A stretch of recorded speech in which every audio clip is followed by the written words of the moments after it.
Salut tout le monde, bienvenue sur ma chaîne YouTube. Je m'appelle Victoire, vous pouvez m'appeler Vivi. Déjà, je tenais à vous dire, pour ceux qui ont regardé la précédente vidéo, je tourne le même jour. Voilà pourquoi j'ai les mêmes vêtements, d'accord? Ok. Aujourd'hui, je tenais vraiment à parler d'un sujet dans lequel j'ai été victime depuis toute petite jusqu'à aujourd'hui. Et je me dis peut-être que m'exprimer sur ça, faire sortir ça en fait, va me permettre peut-être de tourner la page, de passer et voilà, d'être délivrée, si on peut le dire comme ça. Lorsque j'étais au CM1, déjà tout mon primaire, j'ai jamais vécu ce problème-là. Aussi, c'est à partir du CM2 que j'ai commencé à vivre ce problème-là. Alors, les gars, moi j'ai toujours été moquée. On s'est toujours moqué de mon physique parce que j'ai toujours. J'ai le visage d'une petite fille. Cette année, j'ai 20 piges, les gars. Et j'ai le visage d'une petite fille, j'ai le corps d'une petite fille. Entre guillemets. L'apparence, je suis toute petite.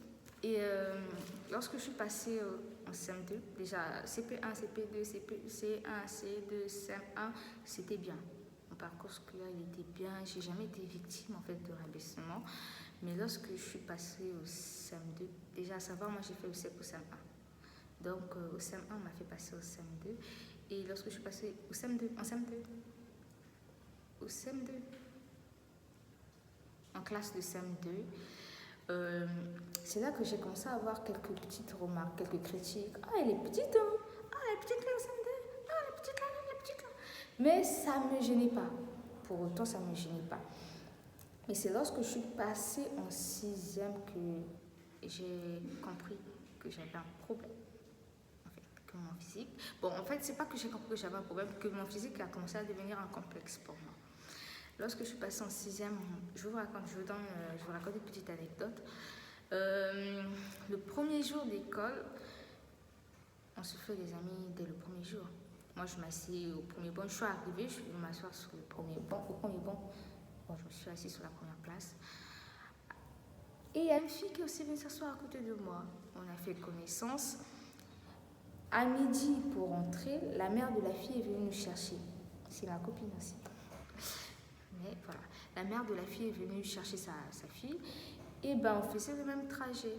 Donc on marchait avec la mère. La mère ne nous calculait pas. La fille était là, on rigolait, on parlait. On a traversé le goudron. On continuait.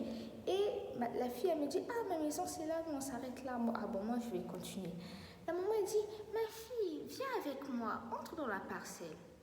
Ok? J'entre dans la parcelle. Et elle dit, il y avait des papas, il y avait beaucoup de gens assis. Elle parle je ne sais pas si elle parle en arrière ou en quelle langue là. Mais elle avait dit, regardez la petite là en 6e. Tout le monde, les papas, ils se sont mis à rigoler. Et j'étais gênée, c'était ma première fois que ça me rigolait.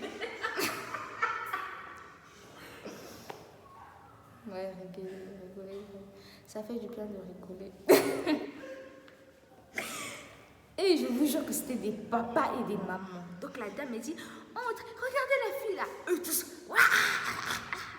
Ils m'ont dit, toi tu es en 6e. Je dis oui.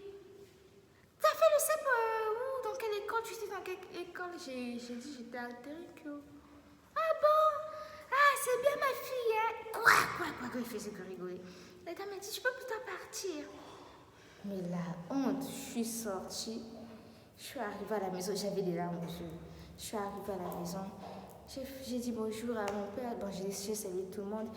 Et après, j'ai dit à ma mère, maman, tu sais, la maman de ma copine, là, regarde ce qu'elle a fait. La maman a dit, ah, faut pas te couper, hein. Mais c'est vrai, tu es petite, hein. Tu vois, tu es très intelligente, une petite fille en 6e, c'est très bien. Mais bref, tout le parcours scolaire, c'était comme ça. Quand je partais, les gens me disaient, ah, tu es en 6e. Non. Mais quand tu as des amis, en fait, entre vous les amis, j'entendais pas ça, mais c'était plus les grands, les parents qui me faisaient la remarque. En 5e, pareil, quatrième pareil. Je m'étais plutôt habituée. Mais c'est en troisième où c'est le complexe, en fait mon complexe qui était peut-être à 10% est arrivé à 50%. Lorsque j'arrive en troisième, il y avait des gens, il y avait tellement de remarques. Là, c'était autant des élèves, donc les gens de ma classe, des autres classes, des autres troisièmes, parce qu'il y avait plusieurs troisièmes. J'étais dans une école publique, donc il y avait plusieurs troisièmes. Dès qu'ils me voyaient, hey, la fille en troisième, non, non, non, non, non, moi je dois arrêter de fréquenter l'école, là, plus de respect. Et j'avais honte. Donc, ce qui faisait que quand j'arrive à l'école, j'entre dans la classe, je m'assois, je ne bouge plus. À part ma copine là, que j'ai raconté dans la précédente vidéo, pour ceux qui n'ont pas regardé la précédente vidéo, n'hésitez pas d'aller voir la vidéo. Je ne sais pas si ça se là, là ou là, mais n'hésitez pas d'aller voir la vidéo, d'accord?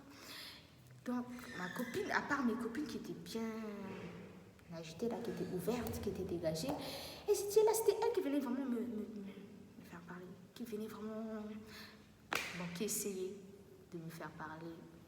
Mais réussissait quand même. C'était juste avec elle que j'arrivais à m'ouvrir, à m'exprimer, à parler, tout et tout. Mais j'étais vraiment timide parce que partout, si je marchais, on me faisait la remarque, bon, la critique en fait. Et lorsque je suis passée en seconde, pareil, j'ai toujours été la plus petite de la classe, la plus petite de la classe, en première. Même depuis en seconde, les professeurs que vous arrivent, toi tu as quel âge là? Non, non, non, non, qu'est-ce que tu fais au seconde? Qu'est-ce que tu fais au lycée? Je passe en première, j'avais un prof qui m'appelait bébé. Par contre, lui, sa critique, c'était quand même cool en fait, c'était gentil, il m'aimait bien, j'étais son petit bébé, donc ça allait bien. Mais jusqu'en terminale, là, à l'université, là, quand je suis partie le premier jour, que le directeur m'a vu, il m'a dit, hey, toi tu fais quoi là? Comment tu es arrivé ici? On termine là cette année, juste cette année, on m'a encore fait la critique. Je vous jure que ça fait partie d'un de mes complexes. Mais aujourd'hui, je pense qu'en dénonçant ça, ça ne le sera plus, tout simplement. Je veux juste dire courage à ceux qui sont dans le même cas que moi. Maintenant, en vrai, si je fais cette vidéo, c'est parce que j'en ai marre. J'en ai marre. Les gens, ils n'ont qu'à parler. Ils n'ont qu'à raconter ce qu'ils veulent. Moi, j'ai 20 ans, je fais 14 ans. 14 ans, 15 ans. Je fais l'âge de 14 ans, 15 ans. Mais c'est bien. Quand j'aurai 40 ans, là, je ferai 20 ans. Voilà. Dites-vous ça. Là, je m'adresse à ceux qui sont aussi dans le même cas que moi. Et voilà. C'est tout comme vidéo. Voilà. Je fais des gros bisous. Pour ceux qui sont dans le même cas, vous pouvez écrire en commentaire. Et pour ceux qui ont des petites sœurs, des cousines qui sont dans le même cas que moi, envoyez les vidéos, ça va et donner de la force. Et je vous fais des